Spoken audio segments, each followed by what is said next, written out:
కుట్రకు కర్త కర్మ క్రియ మిథున్ రెడ్డి. ఈనాడు పత్రికలో రోజు పెద్దిరెడ్డి ఫ్యామిలీకి సంబంధించి ఏదో ఒక కథనం బ్యానర్ ఐటెంలో ఉంటుంది. ఈరోజు కుట్రకు కర్త కర్మ క్రియ మిథున్ రెడ్డి లిక్కర్ స్కామ్కి.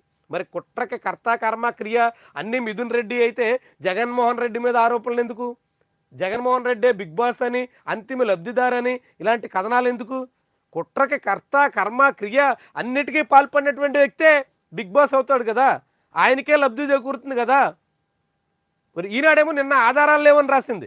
లిక్కర్ స్కామ్లో ఏకంగా 375 కోట్ల పేజీలతో విలువైనటువంటి రికార్డులు డాక్యుమెంట్లు అన్నీ ధ్వంసం చేసేశారు అని బ్యానర్ ఐటమ్గా రాసింది. ఈవేళేమో అదే లిక్కర్ స్కామ్ సంబంధించి మిథున్ రెడ్డే కర్త కర్మ క్రియ అంటుంది. మరి నిన్న ఆధారాలు లేవన్నది నిజమా? ఈవేళ పెద్దిరెడ్డే అన్నింటికీ కారణం అన్నది నిజమా? ఏది నిజం? లేదంటే ఆధారాలు లేకుండా పెద్దిరెడ్డి మిథున్ రెడ్డిని బదనాం చేసే ప్రయత్నానికి ఏమైనా ఈనాడు దిగిందా?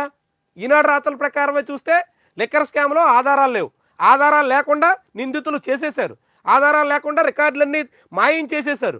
అలాంటి స్కామ్లో, అలాంటి కేసులో మరి మిథున్ రెడ్డే కర్త కర్మ క్రియ అని ఈనాడు ఎట్టా చెప్తుంది? ఈనాడికి ఏం ఆధారాలు ఉన్నాయి? ఆధారాలు లేవనే ఈనాడు చెప్పింది కదా. మరి ఆధారాలు లేకుండా అదే ఈనాడు అదే లిక్కర్ స్కామ్లో మిథున్ రెడ్డే సర్వం, మిథున్ రెడ్డి ద్వారానే మొత్తం లిక్కర్ స్కామ్ నడిచింది అని రీతిలో చెప్పేదానికి ఎలా తెగిస్తుంది? నిన్నటి రాతలకి ఈరోజు రాతలకి ఇంత మార్పు ఎలా? నిన్న అలా ఈరోజు ఇలా ఎందుకలా?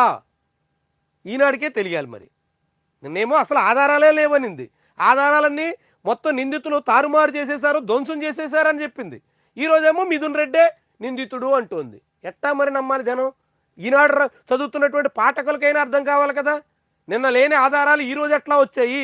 375 కోట్ల పేజీల రికార్డులు ఎలా తారుమారైపోయాయి? ఎలా ఈరోజు మిథున్ రెడ్డి నిందితుడని ఎట్టా చెప్తున్నాయి? చాలా చాలా విచిత్రమైనటువంటి కథనాలు.